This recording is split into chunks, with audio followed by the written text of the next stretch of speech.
బాలబడి యూనివర్సిటీ మంచి భవిష్యత్తు కోసం తెలుగు విద్యార్థులు ఇష్టపడే యూనివర్సిటీ. కాల్ 9059052378 9059052379.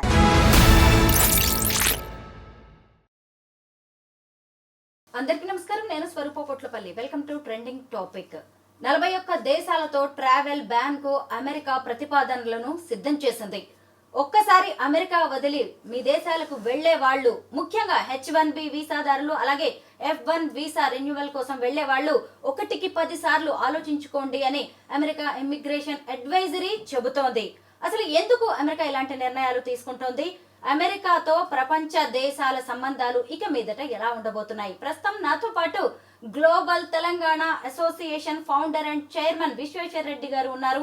ఆయనతో మాట్లాడి అనేక విషయాలు తెలుసుకుందాం. సార్ నమస్తే. నమస్కారం. ట్రావెల్ బ్యాన్ అనేది ఇప్పుడు పెద్ద న్యూస్ గా మారిపోయింది సార్. ఎందుకు ట్రంప్ ఈ నిర్ణయం తీసుకున్నారు? ఆ లిస్ట్ లో ఉన్న దేశాలు ఏంటి? టిపికల్గా ఏంటంటే ఎనీ కంట్రీ ఫోక్స్ మన ఫారెన్ కంట్రీలో ఇమిగ్రేషన్లో వెళ్ళొచ్చు.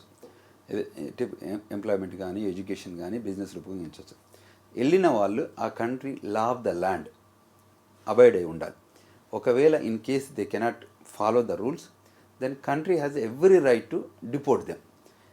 Plus if they see this continuously happening, ఒక కంట్రీ నుంచి వచ్చే జనాలు ఎవ్రీ టైం ఈ కంట్రీ ఇంట్రెస్ట్లో కాకుండా ఫారెన్ పాలసీలో కానివ్వండి, ఆ కంట్రీలో కూడా ఈ అమెరికా కంట్రీ మీద హేట్రేడ్ క్రియేషన్ అయ్యి అటువంటి ఉన్న కంట్రీస్ ఏదైనా ఉంటే మేబీ టెర్రరిజం రిలేటెడ్ ఉన్నా కూడా, అంటే ఆ కంట్రీలో ఉన్న టెర్రరిజం ఇన్ఫ్లుయెన్షియల్ పాపులేషన్ ఏదైనా ఉంటే కూడా ఆ కంట్రీని అమెరికా ఏం చేస్తుంది, బ్యాన్ చేస్తుంది. హిస్టారికల్గా ట్రంప్ ప్రీవియస్ అడ్మినిస్ట్రేషన్లో, అంటే మొన్న డెమోక్రటిక్ పార్టీ కాకుండా ముందు రిపబ్లికన్ పార్టీ ట్రంప్ ప్రెసిడెంట్గా ఉన్నప్పుడు 7 దేశాలపైన బ్యాన్ చేశారు. చేసినప్పుడు రిపబ్లికన్ ఐడియాలజీ, రిపబ్లికన్ పార్టీలో ఉన్న వాళ్ళు ఏంటంటే కోర్టుకు వెళ్ళారు. కోర్టుకు వెళ్ళి నో ఇది 7 కంట్రీలు మీరు బ్యాన్ చేస్తారు, అది పద్ధతి కాదు, మాకు కూడా రైట్స్ ఉన్నాయి, అది అంటే law of the land justice వాళ్ళు ఏం చెప్పారంటే, ప్రెసిడెంట్ టుక్ ఏ డెసిషన్ అందే నేషనల్ సెక్యూరిటీ ఇంట్రెస్ట్ మీద పెట్టారు కాబట్టి we are accepting his decision making అని చెప్పేసి ఆ 7 కంట్రీస్ని బ్యాన్ చేశారు. ఇప్పుడు మళ్ళీ సెకండ్ టైం మళ్ళీ అడ్మినిస్ట్రేషన్ వచ్చింది, ట్రంప్ అడ్మినిస్ట్రేషన్. ఇప్పుడు మళ్ళీ they are very serious about sealing the boundaries, sealing the borders, because they don't want to see the illegal people to immigrant in to the country. దానికోసం వాళ్ళు seal చేస్తున్నారు land borders, especially land borders. తర్వాత air borders నుంచి వచ్చేటప్పుడు కూడా clear ఏంటంటే వాళ్ళని CBP officers screen చేసిన తర్వాతనే లోపలికి రానిస్తారు, వయలేషన్ చేస్తే డిపోర్ట్ చేస్తారు. సో అందులో భాగంగానే ముందే అసలు ఈవెన్ మీరు కంట్రీ లోపలికే ఎంటర్ కాకుండా వాళ్ళ మీద డైరెక్ట్ బ్యాన్ చేశారు. సో 11 కంట్రీస్కి ప్రాబబుల్ లిస్ట్, 11 కంట్రీస్కి ఏం చేశారంటే వాళ్ళు రెడ్ జోన్లో పెట్టారు. సో వాళ్ళని ఆ కంట్రీ సిటిజన్స్, ఆ country passport holders, they cannot come in to the country. తర్వాత సెకండ్ది ఆరెంజ్ వాళ్ళకి లిమిటెడ్ రిస్ట్రిక్షన్, అంటే వాళ్ళకి లిమిటెడ్ యాక్సెస్, రిస్ట్రిక్టెడ్ యాక్సెస్ అంటారు. అదొక 10 కంట్రీల పైన పెట్టారు. ఈ countries it may shuffle around or may move in and out of that పూల్లోకి వెళ్ళి బయటకు రావచ్చు. తర్వాత ఎల్లో కంట్రీస్ కూడా ఒక 21 కంట్రీస్ ఉన్నాయి.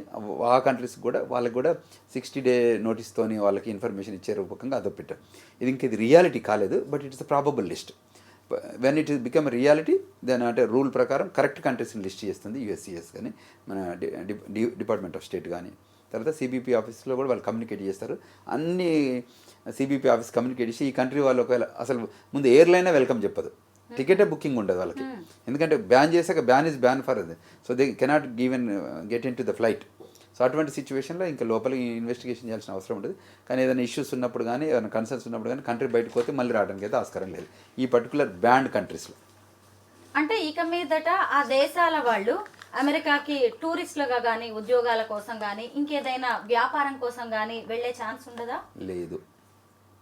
మరి అక్కడ ఉన్న వాళ్ళు ఇక రావడానికి లేదా? Ban is ban for the new people, న్యూగా ఎంటర్ అవుతారు కదా, వాళ్ళకి ఎంట్రీ ఉండదు ఈ పర్టికులర్ టైం వరకు. ఇప్పుడు అక్కడ వయలేషన్స్ జరుగుతున్నాయి కాబట్టి, ఇప్పుడు కన్సర్న్ ఉన్నాయి కాబట్టి ఆ పాస్పోర్ట్ హోల్డర్స్ కంట్రీ లోపలికి రావడానికి లేదు, బ్యాన్. అంటే ట్రావెల్ని అంటే దే డోంట్ ఎంటర్టైన్, ఎందుకంటే వీళ్ళు అక్కడ వెళ్ళి టెర్రరిజంని ఎంకరేజ్ చేస్తారనో, ఇప్పుడు ట్రంప్ ఉన్నప్పుడు అక్కడ వెళ్ళి ప్రమోట్ చేస్తారనో, లేకపోతే అక్కడ నుంచి కొత్తగా వచ్చేటోళ్ళు ఇక్కడ తీసుకొస్తారేమో, ఇన్లాండ్ టెర్రరిజంకి తీసుకొస్తారేమో, ఫారెన్ నుంచి తీస్తారేమో అన్న దాంతో బ్యాన్ చేస్తారు. అంటే మరి ఇక్కడ ఆల్రెడీ అమెరికాలో ఉన్న ఈ 41 దేశాల వాళ్ళు వాళ్ళ సొంత దేశాలకు ఎన్ని రోజుల పాటు, ఎన్నేళ్ల పాటు వెళ్లకుండా ఉండాలి? బ్యాన్ డ్యూరేషన్ ఎన్ని రోజులు పోవద్దు. ఓకే, డ్యూరేషన్ అనేది ఇస్తారు. ఇప్పుడు ట్రంప్ అడ్మినిస్ట్రేషన్ ఉన్నప్పుడు బ్యాన్ అయింది, మళ్ళీ ఓపెన్ అప్ చేశారు, మళ్ళీ బ్యాన్ అవుతుంది. సో ఇప్పుడు ఇంకా బ్యాన్ కాలేదు, ఈ 40 కంట్రీస్లో కూడా ఇంకా అఫీషియల్గా కాలేదు. బట్ చర్చలు జరుగుతున్నాయి లోపల, ఇంటర్నల్గా కుకింగ్ అంటారు కదా, కుకింగ్ జరుగుతుంది లోపల ఫర్ ద బ్యాన్కి. సార్ 41 దేశాల మీద బ్యాన్ అనేది చిన్న విషయం కాదు కదా, ట్రావెల్ బ్యాన్. మరి ఇది రేపు ప్రపంచ దేశాలతో సంబంధాల విషయంలో అమెరికా మీద ఏదైనా ఎఫెక్ట్ చూపించే అవకాశం ఉందా? అంటే 41 దేశాల మీద టోటల్ బ్యాన్ పెట్టట్లేదు, 11 దేశాల మీద మాత్రం టోటల్ బ్యాన్ పెట్టొచ్చు. అంటే ఇంతకుముందు 7 పెట్టారు, ఇట్స్ ద రియాలిటీ. అంటే హిస్టారికల్గా ఇట్స్ అ ప్రూవెన్. 7 అప్పుడు ఉంది, ఇంకా కొన్ని కంట్రీస్ని యాడ్ చేస్తున్నారు ఇప్పుడు. సో అది ఫుల్ నెంబర్స్ చేంజెస్ అయితే 11, 9, 10 అనేది వస్తుంది. బట్ బ్యాన్ ఈజ్ బ్యాన్, వాళ్ళు దే కెనాట్ కమ్. బట్ మిగతా వాటికి రిస్ట్రిక్టెడ్ ఉంటుంది, లిమిటెడ్ యాక్సెస్ ఉంటుంది. ఎగ్జాంపుల్ మనం వీసాలు అమెరికాకు వస్తుంది చూడండి, విజిటర్ వీసా మీద వచ్చిన వాళ్ళకి 6 months డ్యూరేషన్ ఇస్తారు. అది డ్యూరేషన్ ఆఫ్ స్టే. వాళ్ళ పాస్పోర్ట్లో 10 ఏళ్ల వీసా ఉన్నా కూడా వాళ్ళ కంట్రీలో ఉండేది ఓన్లీ 6 monthsకి ఎలిజిబిలిటీ ఇస్తారు. వాళ్ళ I-94 status only for 6 months. అట్లే ఏ వీసాకి వచ్చి లోపలికి ఎంటర్ అయినా కూడా వాళ్ళ టైం లిమిట్ ఉంటుంది, డ్యూరేషన్ ఉంటుంది. Types of visas, immigrant, non immigrant వీసాల ఏంటి, పర్పస్ ఏంటి, డ్యూరేషన్ ఏంటి, ఇవన్నీ ఇది ఇట్స్ అన్ ఇమిగ్రెంట్ కంట్రీ కాబట్టి ఈ రూల్స్ ఫ్రేమ్ అయిన రూల్స్లో ఆ ఫ్రేమ్వర్క్లోనే మనం ఉండాలి. అక్కడ ఏదైనా గ్యాప్ వస్తే వాళ్ళని డిపోర్ట్ చేయడం జరుగుతుంది. 11 దేశాలు అన్నారు కదా, ఆ దేశాల పేర్లు మనం మాట్లాడుకోవచ్చా? చెప్పుకోవచ్చు కానీ బట్ అది ఇంకా ఫైనల్ లిస్ట్ రాలేదు. అంటే అమెరికా ఎలా ఉంటుందంటే USCIS.gov అని ఉంటుందండి, అది website. It's a bible for everyone to look at it. ఇది encyclopedia for the immigration laws. So అందులో క్లియర్గా మెన్షన్ చేస్తారు. ఇప్పుడు ప్రాబబుల్ లిస్ట్ ఆఫ్ కంట్రీస్ ఉన్నాయి, బట్ ఫర్మ్గా ఈ కంట్రీస్ అని చెప్పొచ్చు. అప్పుడు 7 కంట్రీస్ పెట్టిన కంట్రీస్ లిస్ట్ ఉంది. తర్వాత ఇప్పుడు రేపు పెట్టబోయే లిస్ట్ అంటే ప్రపోజల్గా తిరుగుతున్నాయి. If you want I can read those countries names. Especially this red countries వచ్చేసి Afghanistan, Bhutan, Cuba, Iran, Libya, North Korea, మనకు తెలిసి నార్త్ కొరియా ఎట్లా, సొమాలియా అండ్ సుడాన్, సిరియాలో కూడా ఇన్స్టెబిలిటీ బాగా జరుగుతుంది, వెనిజువెలా, యెమెన్. సో హిస్టారికల్గా మనకి సమ్ ఆఫ్ ద కంట్రీస్ మనకు తెలుసు. ఇప్పటికీ they don't have a good bilateral ఇష్యూస్తోని రిలేషన్ లేదు ఇప్పటికి యెమెన్తో. అది మీకు ఇప్పుడు ఇవాళ నిన్న కూడా జరుగుతున్నాయి, దాడులు జరుగుతున్నాయి ఆల్రెడీ. సో ఇటువంటి సిచ్యువేషన్లో ఈ కంట్రీస్ వాళ్ళు సిటిజన్స్కి రావద్దు అనేది, ప్లస్ అక్కడ ఇన్స్టెబిలిటీ ఉంది అక్కడంతా కంట్రీలో. మీకు ఆఫ్ఘనిస్తాన్లో లాస్ట్ టైం జరిగింది కదా. సో అందువల్ల ఈ కంట్రీస్ మీద ట్రావెల్ బ్యాన్ పెట్టడానికి ఆస్కారం ఉంది ఈ 11 కంట్రీస్ మీద. తర్వాత ఆరెంజ్ అని అంటారు, వీసాలు sharply restricted that is Belarus, Eritrea, Haiti, Laos, Myanmar, Pakistan, Russia, Sierra Leone, South Sudan, Turkmenistan. This is orange county probable list. దాని తర్వాత yellow country probable list. It is probable list. 60 days to address concerns దీని మీద ఉంటుంది.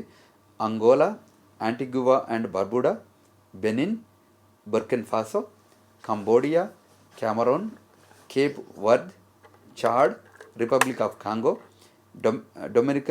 Democratic Republic of Congo, Dominica, Equatorial Guinea, Gambia, Liberia, Malawi, Mali, మారిషటానియా, Saint Kitts and Nevis, Saint Lucia, Sao Tome and Principe, Vanuatu, Zimbabwe.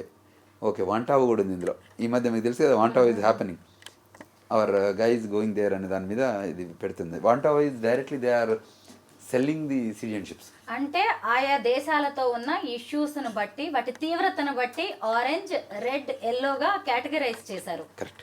అయితే ఇప్పుడు ఆ దేశ అధ్యక్షులు కావచ్చు, అక్కడి వాళ్ళు ఏమైనా అమెరికా అధ్యక్షుడు డొనాల్డ్ ట్రంప్తో మంతనాలు జరిపి, చర్చలు జరిపి రిలాక్సేషన్ తీసుకునే అవకాశం ఉందా? తప్పకుండా ఉంది. అందుకోసమే this are the probable list. Probability ఎందుకు వేస్తారంటే ఫీలర్స్ పంపడానికి. సో ఫీలర్స్ పంపితే ఏం చేస్తుంది, ఆ కంట్రీ ఎక్స్టర్నల్ అఫైర్స్ ఉంటుంది కదా, ఆ ఎక్స్టర్నల్ అఫైర్స్ మినిస్ట్రీ ఫస్ట్ వాళ్ళ అంబాసిడర్స్ ఉంటారు కదా, American ambassador in that country, American consulate ఉంటే, లేదంటే వాళ్ళు ఏం చేస్తారంటే they will have a middle man. ఇప్పుడు ఈ G8 కానివ్వండి, G5 కానివ్వండి, G20 కానివ్వండి, దట్ ఈస్ అదే వేదిక. అక్కడ చర్చలు జరుపుకొని కన్విన్స్ చేసుకొని, లేదు మా కంట్రీ మేము వయలేట్ చేయట్లేదు అని చెప్పుకోవడానికి ఒక స్పేస్ ఉండాలి కదా. They cannot just make a call to American ప్రెసిడెంట్కి ఫోన్ చేసి మాట్లాడలేరు కదా. సో మధ్యలో మధ్యవర్తిత్వం చేస్తుంటారు, అందుకోసం బయలాటరల్ అంటారు కదా. చేసి కమ్యూనికేషన్ చేసి నో మేము మీకు లాయల్గానే ఉన్నాము, మీ కంట్రీ రూల్స్ని మేము అప్లై చేస్తామని అంటే దే మే రిమూవ్ ఇట్. మళ్ళీ అవసరం అనుకుంటే అక్కడ వయలేషన్ జరుగుతుందంటే they may add it. So ఈ మధ్య లలిత్ మోడీ అని మీకు IPL ఉన్నారు కదా ఆయన, సో ఆయన బయట తప్పించుకొని వెళ్ళి ఈ కంట్రీ సిటిజన్షిప్ ఇస్తే ఇప్పుడు they sell green cards, they sell citizenship. ఇప్పుడు అమెరికా గోల్డ్ వీసా అనేది సెల్లింగ్ ఏ గ్రీన్ కార్డ్, తెలుసు కదా, టిపికల్ అది. 5 million ప్రాబబుల్గా 5 million ఇస్తే మీకు గోల్డెన్ వీసా ఇస్తాం, గోల్డెన్ గ్రీన్ కార్డ్ ఇస్తాం. అదేవిధంగా కొన్ని కంట్రీస్ ఏం చేస్తాయంటే మీకు డైరెక్ట్ ఒక $250,000 $200,000 ఇన్వెస్ట్ చేస్తే వాళ్ళకి డైరెక్ట్ ఆ కంట్రీ సిటిజన్షిప్ ఇస్తారు. సో దాని మీద you can stay in that country and you can do businesses.